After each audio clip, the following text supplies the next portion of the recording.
I want to say that from our perspective, we are very impressed and encouraged by what we see happening in Egypt. We know this is a difficult transition period, and in the great span of Egyptian history, one of the most important moments of your history. And I think it's essential that all of us look at how much has been accomplished in the last 8 months, and the fact that elections are scheduled, that there is a path forward for this very vibrant, new democratic change is very encouraging, and we think it's on the right track. You're talking about the very positive things that's been taking place. However, there are so many among the Egyptian politicians and intellectuals, some fears or concerns about the extension of a military rule. How do you think SCAF is holding up and managing the transitional period? Well, they took on an enormous responsibility that they never expected they would have to shoulder. But the fact that they are moving toward elections, I think, is not only important but essential. I expect them to fulfill the promises that they have made to the Egyptian people, because you cannot have the democratic governance that you are seeking unless you have a fully free, fair, transparent set of elections that then empowers the people who have been elected. But this is what we expect to see happen, and of course we will express concerns if we don't see it happening, but there is a schedule we believe needs to be followed. Speaking of elections, how do you look on the elections process, especially that, as you, of course, you've been following, you have new players, the fundamental Islamic political movements. How do you look on that?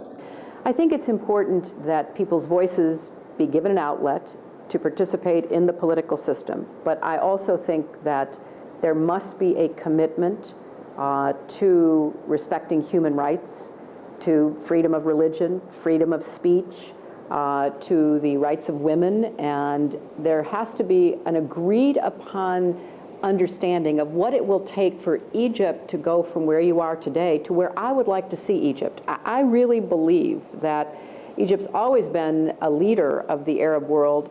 Egypt can become a world leader. There's a difference. Egypt could, with the right political and economic reforms, become one of the top 20 economies in the world, maybe even eventually one of the top 10. There is so much that is in the potential. It can be so easily derailed.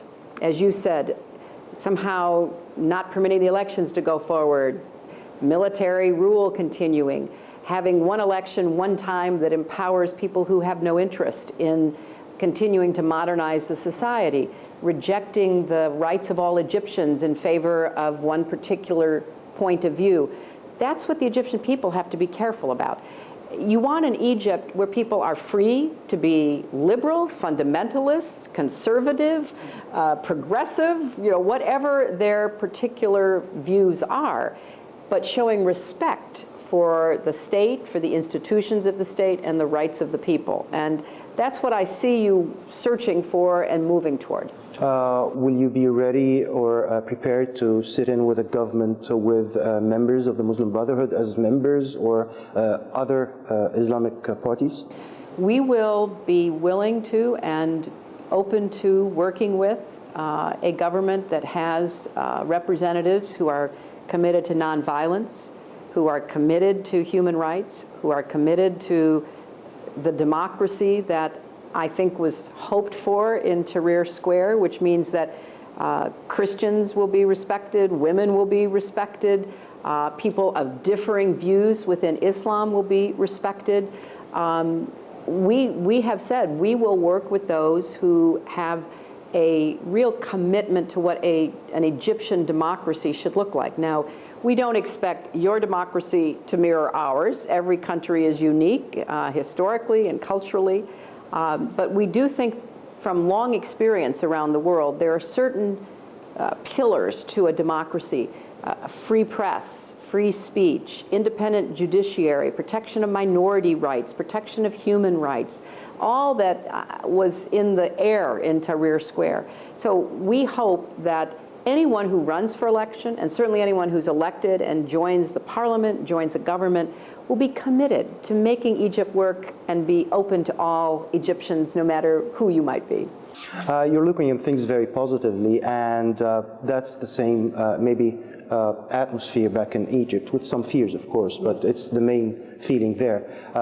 According to reports released a couple of weeks ago, the Congress will be always waiting for your words in a report to assess the kind of U.S. aid that's been given to Egypt. How do you look on that? Is the U.S. aid, be it civilian or military, really jeopardized in the next near future? I do not believe so. I very much support continuing aid. You know, we have provided aid both for civilian and military purposes going back many decades now, and it's been bipartisan. Republicans and Democrats have supported it. We believe in aid to your military without any conditions, no conditionality. I've made that very clear. I was with the foreign minister, Minister Amr, yesterday, and was very clear in saying that the Obama administration, and I personally am against that. I think it's not appropriate. At the same time, we do have a long experience in understanding what works and what doesn't work. And I'll give you an example. You were asking questions about, you know, what happens if certain people are in the government. Well, it's really going to be up to the Egyptian people as to how they organize themselves for these elections. But I think it's fair to point out that if there is an organized Islamic party and 40 other parties that divide up all of the votes, then I think one party will have a stronger position. And I have been speaking with, when I was in Cairo some months ago, and since then, you know, young activists from Egypt. Our embassy has certainly been reaching out, because going from being demonstrators for freedom to being political actors, that's not an easy transition. And so we want to help people get themselves organized so that they are able to participate effectively. And again, with the conditions of nonviolence and all the others that I laid out, but no conditionality on our aid. Yeah, well, helping others. This is a sentence that might fuel some concerns in Egypt about funding NGOs. Mm-hmm. Why do you really fund NGOs in Egypt? I think it is something we have done for many years, and we have learned from long practice that when you have a transition, a democratic transition, many people want to be active in politics. They don't know how to do it. They don't know how to register voters, how to form political parties. It's not part of the experience that has been the daily life of Egyptians. So we have several organizations that have worked all over the world. We do not take positions. We're not for or against any party or any individual.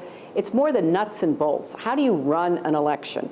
Because you've had elections, but they were not free or fair or transparent, and they didn't build confidence in the Egyptian people. We want Egypt to have the best election it's ever had. And so our experience, particularly coming out of the fall of the Berlin Wall, where countries in Eastern and Central Europe came to us and said, help us do this. The democratic transition across Africa, where we were helpful. We don't have any stake in who's elected. We wait to see who the people choose. But we think our non-governmental organizations have a lot to contribute. We are more than happy to follow the rules of Egypt, but... I was just going to ask about that, because it's against the law, and there's so many NGOs that are working outside the law and certain regulations. Right. So how are you going to do that? Well, we would like our NGOs to be registered. We would like for them to be under Egyptian law.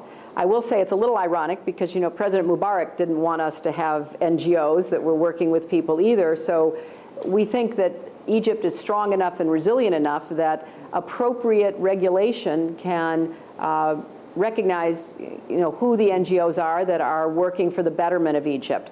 Because I said to the foreign minister yesterday, we're there. We are saying, look, we want to help people know how to run elections.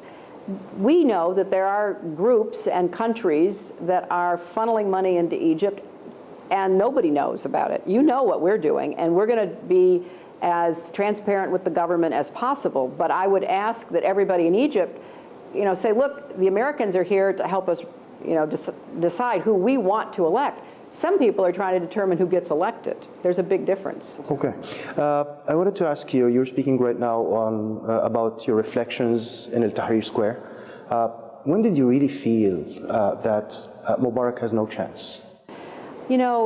I was as surprised as everybody else in the world that this happened as it did, because I knew something would happen someday, but I didn't expect it so soon. I had given a speech in Doha just a few weeks before saying that, the foundations of these authoritarian regimes in the region were sinking into the sand. And then we saw Tunisia, and we saw Egypt, and then Libya, and we see all of the aspirations of the people coming forth. But I think, we were trying very hard, and our military was communicating directly. I was communicating directly with officials in the Mubarak regime to urge, no violence against demonstrators, to urge that people be treated respectfully, that they had a right to demonstrate peacefully. And, when you think about it, for as large a country as Egypt, what happened was remarkable, the way that it transitioned so quickly. And I think that we all saw it happening before our eyes, and we were doing our best to try to make sure that there was, limited or as little bloodshed as possible, and some agreement on a way to go forward that would, permit people's feelings and opinions to finally be heard, and then to have a democratic transition. And now that's what we're seeing. What was was there a certain point? Because we all remember your first statement when you were thinking, and everybody was thinking at the same time, the same thing, is that we do have a stable government in Egypt. And a few days ago, everything has changed. Right. When was that point for you? I think for me, it was when I concluded that there wasn't any way that President Mubarak and the people closest to him could understand what was really happening. And there was no... They were out of touch. They were out of touch. And it was becoming clearer and clearer because of the responses. I mean, I had many conversations with many high-level officials, as did others in our government, urging, you must first of all protect people, but secondly, you must change, and you've got to recognize that this has to, the new Egypt is being born. It was just no way to communicate that. And we tried. We sent very direct messages. I know you're running on a very tight schedule, and I have one more question to go. Everybody was looking to the Obama administration with, I think you had a problem of high expectation. How are you going to deal with the Palestinian application in the United Nations, especially that everybody's really think it will go through the General Assembly? Let me reiterate that President Obama and I very much want to see a Palestinian state. And I have been publicly on record in favor of that since the 1990s. I was the first person associated with the United States government to do that. And President Obama is also very committed. But we, I think, are realists that no matter what happens or doesn't happen in the United Nations, unless we can get the Palestinians and the Israelis to negotiate over the boundaries of the state, the security provisions, what happens in Jerusalem, what happens with refugees, water, all of the issues we know so well have to be resolved.